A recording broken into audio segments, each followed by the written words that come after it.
Garantías individuales. El presente trabajo se realizó dentro de la clase de Ética y Leyes de la Maestría en Administración y Dirección de la Universidad de Creatividad e Innovación Humana, realizado por un servidor, Miguel Ángel Cisneros Castillo, con la asesoría de la maestra licenciada Verónica Guzmán, Monterrey, Nuevo León, México, a 6 de marzo de 2021. En este expongo los siguientes puntos. ¿Qué son las garantías individuales? Presentaré 5 ejemplos donde siento que estas son respetadas. Asimismo, otros 5 ejemplos en donde siento que estas son violadas.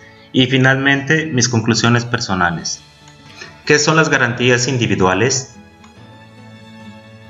Es muy común confundir a las garantías individuales con los derechos humanos. Eso me pasaba a mí, sin embargo, no se refieren a lo mismo y veamos por qué. Los derechos humanos se refieren a todos los derechos inherentes a toda persona en el mundo y que se adquieren por el simple hecho de haber nacido. Están descritos en la Declaración Universal de los Derechos Humanos, que es un documento proclamado en la Asamblea General de las Naciones Unidas en el año de 1948 al terminar la Segunda Guerra Mundial. Son universales y deben ser cumplidos y respetados por todos los países a través de diversos mecanismos, desde la propia Constitución, tratados internacionales, entre otros. Las garantías individuales son todos los mecanismos establecidos en la Constitución para proteger los derechos humanos de una persona y están asentadas en los artículos del 1 al 29. En ese sentido, las garantías individuales son la expresión de la obligación que han contraído los Estados como garantes de los derechos fundamentales. Por lo tanto, puede decirse que las garantías individuales son todos los medios legales con los que cuenta una persona para hacer valer sus derechos. Las garantías individuales tienen 5 características fundamentales. Son universales ya que se aplican a todas las personas desde que nacen.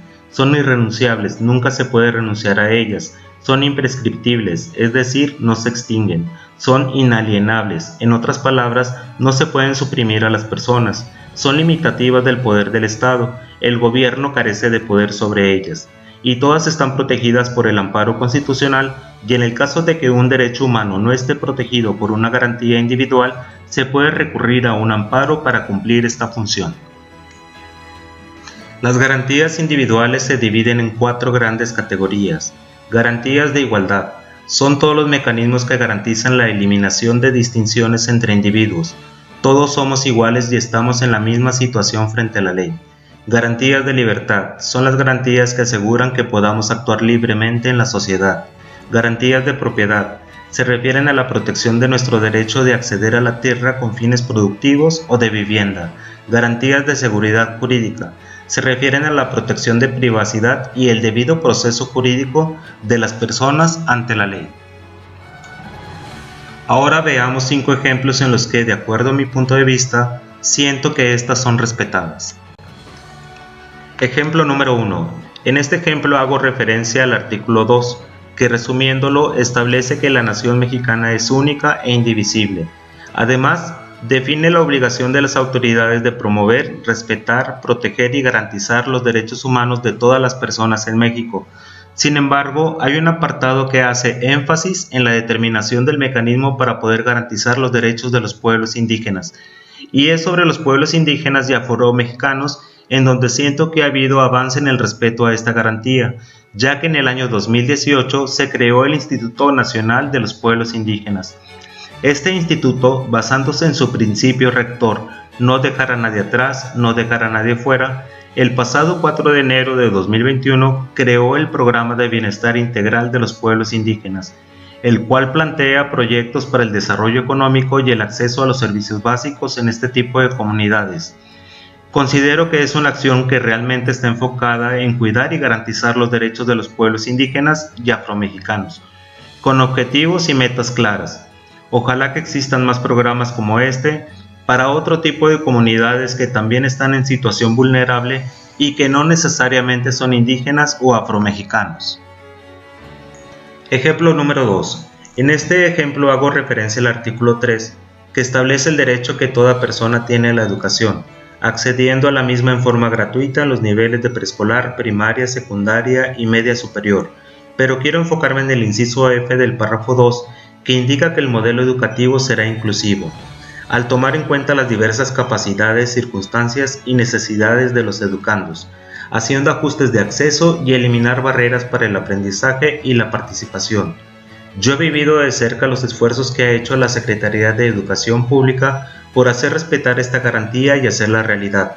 Hay escuelas y universidades en Monterrey que han implementado programas para ejecutar una educación incluyente, sin importar las capacidades diferentes de los alumnos. Si bien es cierto, hay avances, pero falta hacer mucho más. Debemos tener una actitud optimista y promover la capacitación del personal docente para hacer esto realidad, ya que en muchos casos los alumnos con capacidades diferentes son destinados a realizar oficios para subsistir y o valerse por sí mismos, suprimiendo su derecho de acceso a la educación. Sin embargo, hay que seguir defendiendo y respetando el derecho de las personas con capacidades diferentes para que accedan a una educación profesional y de calidad. Ejemplo número 3. Este ejemplo es sobre el artículo 4, que establece que la mujer y el hombre son iguales ante la ley, y me enfoco en un párrafo adicionado en el año de 1983, indicando que toda familia tiene derecho a disfrutar de vivienda digna y decorosa.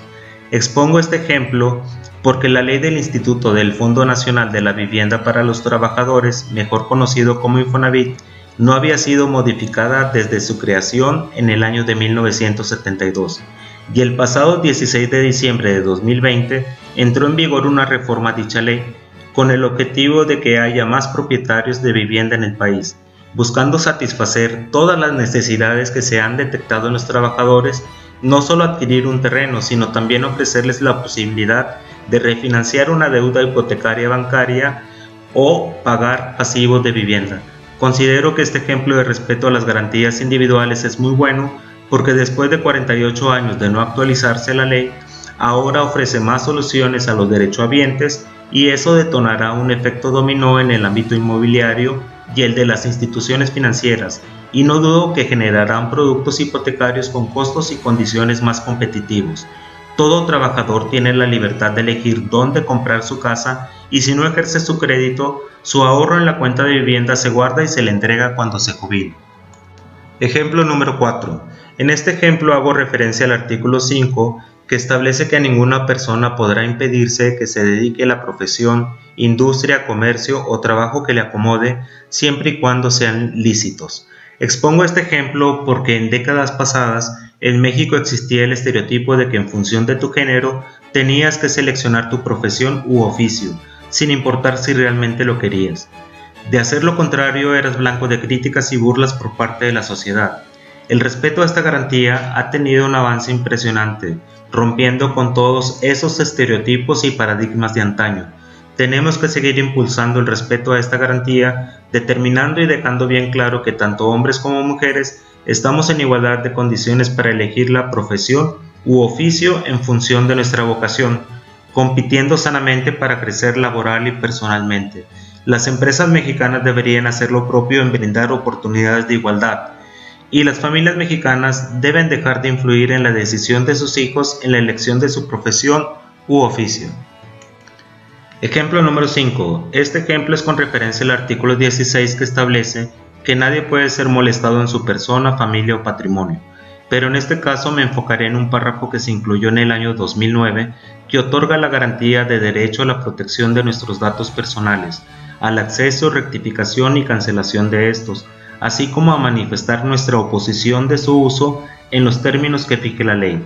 Esta modificación respeta esa garantía porque obliga a las entidades de cualquier índole, desde escuelas, empresas, tiendas, aplicaciones móviles, redes sociales, instituciones financieras, entre otras, a que se aseguren de respetar, resguardar y hacer buen uso de nuestra información sensible y no usarla para efectos diferentes a los que aceptamos inicialmente que lo hicieran. Ahora veamos 5 ejemplos en los que considero se han violado las garantías individuales. Ejemplo número 1. Este ejemplo es acerca del artículo 1. Resumiendo, establece que todas las personas en México gozarán de los derechos humanos reconocidos en la Constitución y en los tratados internacionales en los que México participa, y está prohibida la esclavitud. Considero que esta garantía es violada porque en México todavía existe un grave problema de esclavitud. A lo mejor no una esclavitud como la que tenemos estereotipada, pero sí una mutación de la misma, que me atrevería a decir que es una esclavitud moderna, en donde hay delitos que se siguen cometiendo, por ejemplo, la trata de blancas, la explotación infantil para pedir limosna o realizar trabajos forzados, obligar a las niñas o adolescentes a contraer matrimonios no deseados, la violencia intrafamiliar, entre otros casos más. Es inaceptable e inhumano tan solo pensar que sigan existiendo este tipo de delitos y que los que procuran la justicia y seguridad en las calles, al ver a estas víctimas, les den trato de delincuentes por ser prostitutas o limosneros. Exhorto a todos los ciudadanos a demandar cualquier situación que parezca sospechosa. Debemos ser solidarios y empáticos con las personas vulnerables al sometimiento para realizar acciones en contra de su voluntad y regresarles su libertad y dignidad. Ejemplo número 2. En este ejemplo hago referencia al artículo 3. Resumiendo, establece que todos tenemos derecho a la educación y que ésta será gratuita en los niveles básicos y medio superior. En este caso me enfoco al párrafo que se añadió en 2019, que establece que el Estado garantizará que los materiales didácticos, la infraestructura educativa, su mantenimiento y las condiciones del entorno sean idóneos y contribuyan a los fines de la educación. Y pongo este ejemplo porque a raíz de la situación actual de pandemia que estamos viviendo, desenmascaró el incumplimiento y violación a esa garantía, por el hecho de que ahora las clases son a distancia usando los medios de televisión e internet. Pero ¿qué pasa? Independiente de que sea una zona rural o urbana, hay familias que tienen más de un hijo, sin acceso a internet, sin la cantidad suficiente de computadoras, televisiones o dispositivos móviles para garantizar que sus hijos puedan acceder a sus clases. E inclusive, en el peor de los casos, todavía existen comunidades que no tienen acceso a la electricidad. Ejemplo número 3. Este ejemplo es sobre el artículo 6, el cual establece que la manifestación de ideas no será perseguida judicial o administrativamente, excepto cuando ataque a la moral, la vida privada o derechos de terceros, o provoque algún delito o perturbe el orden público. Y el ejemplo que expongo afecta también a los artículos 7 que establece no poner censura y garantizar la libertad de expresión, y al 16 que establece que nadie puede ser molestado en su persona, familia o patrimonio. Bajo esa referencia siento que esas garantías son violadas muchas veces al mismo tiempo, porque la situación de pandemia que vivimos actualmente se ha incrementado el uso de tecnología, las redes sociales, aplicaciones móviles entre otros. Enfocándome en las redes sociales, estas se han vuelto un arma de dos filos, ya que al hacer pública una opinión negativa o información sin pruebas puede demeritar la dignidad y honor de las personas, incluso de empresas, organizaciones, entre otros. Todos somos vulnerables a los múltiples puntos de vista que pudieran existir y que ya cualquiera se siente con el derecho de opinar y juzgar sin fundamentos. Sugiero fomentar la empatía y la educación para hacer buen uso de la tecnología, siempre respetando a los demás, creando conciencia en nosotros mismos de que muchas veces no sabemos hasta dónde vaya a repercutir una opinión sin fundamento o malintencionada. Ejemplo número 4. Este ejemplo es sobre el artículo 17, el cual establece que ninguna persona podrá hacerse justicia por sí misma, ni ejercer violencia para reclamar su derecho. Toda persona tiene derecho a que se le administre justicia por tribunales en los plazos y términos que fijen las leyes, emitiendo sus resoluciones de manera pronta, completa e imparcial.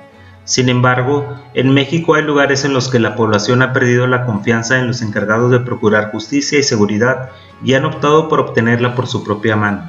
Casos de linchamiento tortuosos se han presentado en los últimos años. Las personas linchadas desgraciadamente no pudieron acceder a sus garantías de seguridad jurídica. Nunca se sabrá si realmente eran culpables o no. Este es un foco de alerta para las autoridades gubernamentales para que recuperen la confianza en las comunidades involucradas en la ejecución de esa clase de hechos que violan los derechos de los demás. Ejemplo número 5. Este ejemplo es referente al artículo 24 de la Constitución, que establece que todos tenemos derecho a la libertad de convicciones éticas, conciencia y religión, y participar en actividades de acuerdo a estas, siempre y cuando no constituyan un delito o falta penados por la ley. Quise poner el ejemplo de un caso en donde el fanatismo mal encausado no solo no respeta esta garantía, sino que al mismo tiempo viola el artículo 3, que es el derecho a la educación, y al artículo 4, donde todos somos iguales ante la ley. Eso lo percibí en el caso de una comunidad en el estado de Michoacán llamada Nueva Jerusalén, donde profesan la religión católica con prácticas inusuales y rebasando los límites, convirtiéndose en fanatismo. La autoridad de sus líderes religiosos pesa más que la autoridad judicial, a tal grado que instan a sus seguidores a cometer delitos justificados por su religión. Por ejemplo, la destrucción de escuelas públicas y la prohibición de entrada de personal docente, porque consideran a la educación laica como cosa del diablo. Además, los habitantes de esa comunidad tienen que renunciar a muchas actividades que por derecho les pertenece, donde las mujeres son las más afectadas. El gobierno de México debe de poner atención a este tipo de prácticas y poner orden con el objetivo de asegurar que todas las personas puedan ejercer sus derechos como decidan, pero apegados a la ley. Conclusión. Siento que nuestra Constitución contempla en forma escrita los mecanismos para garantizar el respeto a nuestros derechos fundamentales y que ante este mundo cambiante tiene la posibilidad y capacidad de reformarse para poder contemplar al máximo todas las acciones posibles para evitar que se violen nuestros derechos. Sin embargo, no siempre son respetadas al 100%. Reconozco que hay esfuerzos y acciones para hacerlas cumplir y respetar, pero también hay acciones y situaciones que se empeñan en violarlas.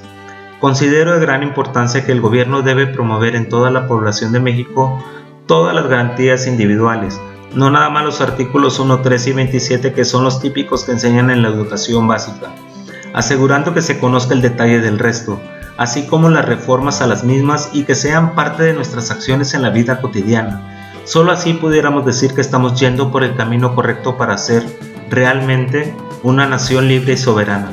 Desde donde estemos, podemos ejecutar acciones para asegurar el respeto a todos nuestros derechos. Solo es cuestión de que lo queramos. No perdamos la esperanza. Por su tiempo y atención al presente, muchas gracias.